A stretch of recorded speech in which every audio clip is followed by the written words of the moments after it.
मदद करो मेरी कोई गलत वास्ते।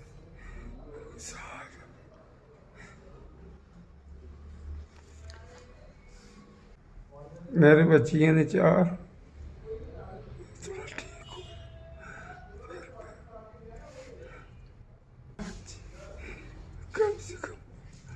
कम से कम ठीक हो।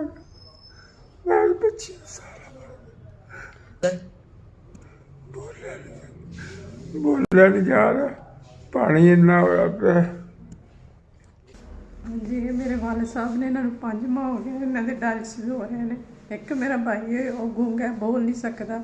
असी 4 भैन। ठीक है, मैं अपने वाले साहब के नाल 2.5 साल हो गया, मैं हॉस्पिटलों के धक्के खा रही हाँ।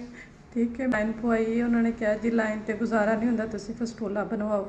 असी फस्टोला बनवाया 2 महीने पहले, उन्होंने साढ़े को 45,000 रुपया लिया। सारा आए हैं डॉक्टर ने दोबारा चैक करान फस्टोला, उन्होंने कहा जी मैं 50,000 रुपया लवांगा इन्हू रिपेयर करन दा। मेरे हिसाब से 2 हफ्ते हो गए डायलिसिस नहीं हो रहे, फस्टोला बंद हो गया, लाइन के साढ़े को पैसे नहीं है। साहब नूं 2.5 साल हो गए ने 4 पाई ते पड़िया नूं, भाई नहीं है कोई कमान वाला। पहले यही घर का गुजारा वगैरह होंदा सी, हुण असीं भैणां सी मदद लोकां कोल लैके ते उस वाले साहब दे डायलिसिस करवाई दे।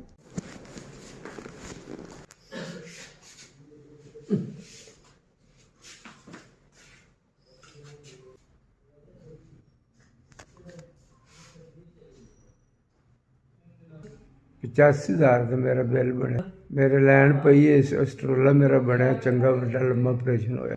हाँ जी, मेरे नाली भी पई है इंसाना जी ते नालों का भी टेस्ट होया ते मैं गल कर लगा होया जी। डायलिस भी नाल 2 बारी हो गए जी, फिर होने लगे ने जी। हुण थोड़ी देर बाद फिर करनगे।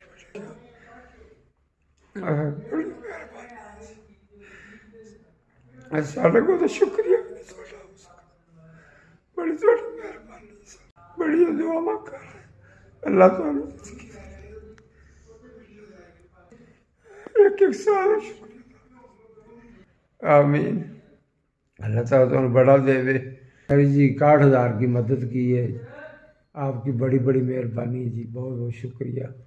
बहुत हालात खराब सी, मैं इत्थे आया था जी तो मैं बोलन लग पाया जी अल्लाह की मेहरबानी हुई है जी, तुहाडी मेहरबानी नाल तुसीं मदद की है जी। अल्लाह ताला जिन्हें भी दिते जी सब दा 1-1 रुपया भी अल्लाह ताला कबूल करे जी।